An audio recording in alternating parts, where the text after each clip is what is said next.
So, you're thinking about getting into beekeeping. That's awesome. It is an absolutely incredible journey.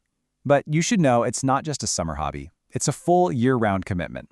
Let's go ahead and dive in and walk through exactly what your very first year is going to look like. When most people picture beekeeping, they think of sunny afternoons, buzzing bees, and sweet honey harvests. And yeah, that's definitely part of it. But real success is all about understanding the natural rhythm of the seasons. Your work actually starts long before your bees even show up, and it keeps going long after the last flower of the year has faded. All right, so to really succeed, you have to learn to think like a bee and live by their calendar. A beekeeper's entire year is tied directly to the seasons, and knowing what's coming next and preparing your hives for it is pretty much the key to raising a healthy, thriving colony. So what does this calendar actually involve? What are the big milestones and the absolutely critical tasks that are going to define your first year and, frankly, determine whether your bees make it or not? Let's break it all down. Here it is, the big picture. Think of winter as your prep time. This is for learning, for getting all your equipment ready. Spring, that's go time. That's when you install your new colony and you feed them like crazy to help them grow. Summer is all about keeping an eye on that growth and, really importantly, protecting the hive from threats. And then fall. Fall is about one crucial goal, making sure your bees are strong enough to survive the coming cold. Let's start right where your journey begins, in the middle of winter. Before you even have a single bee, you've got some pretty big decisions to make. These quiet, cold months are the absolute perfect opportunity to learn everything you can and figure out exactly how you're going to start your first colony. Okay, so you basically have two main options for getting your bees. First, you've got what's called package bees. It's pretty much what it sounds like, a box of bees and a queen in a separate little cage. It's cheaper, for sure, but they're all strangers to each other, so the colony is more likely to fail. Your other option is a nucleus hive, which everyone just calls a nuke. This is a small but already established colony. It's got a laying queen, developing bees, the whole shebang. It's more expensive, yeah, but it gives you a huge head start and a much higher chance of success. Now this is so important. No matter which option you choose, package or nuke, you should always start with at least 2 hives. Why 2? Well, it gives you something to compare. If one hive is struggling, you can look at the other one and see what a healthy hive is supposed to look like. And even better, you can share resources. You can take a frame of eggs or honey from the strong hive to help save the weaker one. It's a total game changer. All right, now we're getting into the exciting part, the growing season of spring and summer. This is when your colony's population just explodes. And your job, it's really twofold. You've got to fuel that incredible growth, and you have to protect your bees from their single greatest enemy. Everything in the growing season, and I mean everything, revolves around this one concept, the nectar flow. This is simply the time of year when flowers are blooming and the bees can go out and gather food. When the nectar flow is strong, they can totally support themselves, but when it's not, especially for a brand new colony, they're going to need your help. And this is how you help them.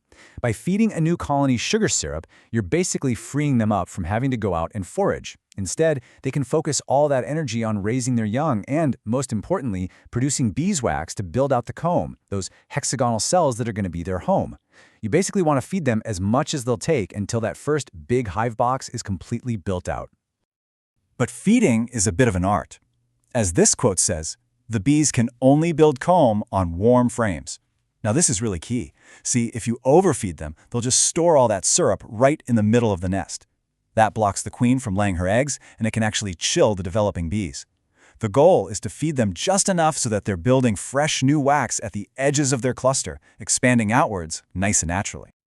So while you're helping your bees grow, you've also got to protect them.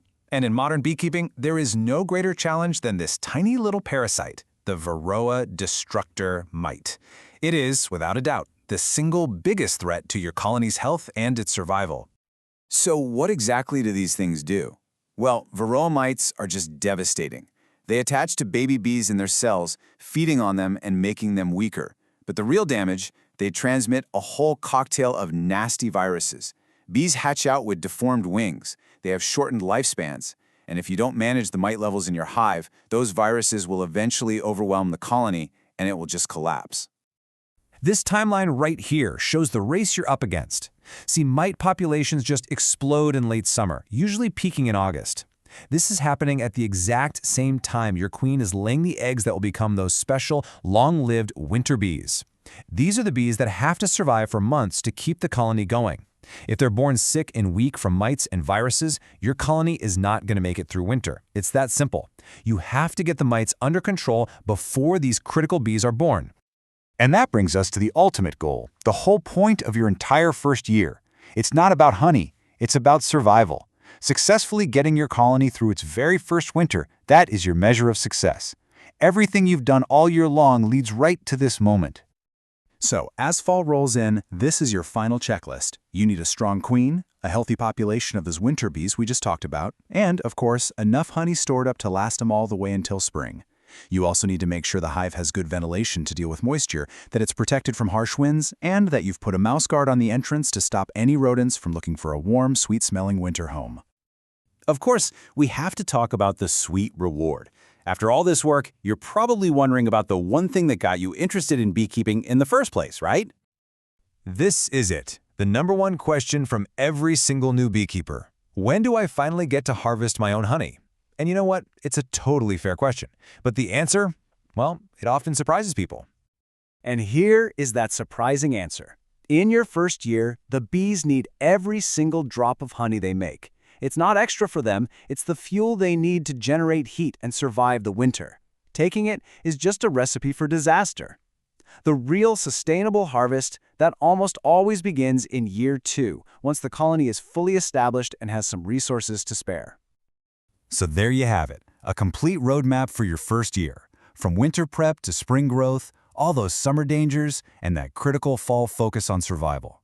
You understand the calendar, you know the decisions you have to make, and you know the goal. The only question left is, are you ready?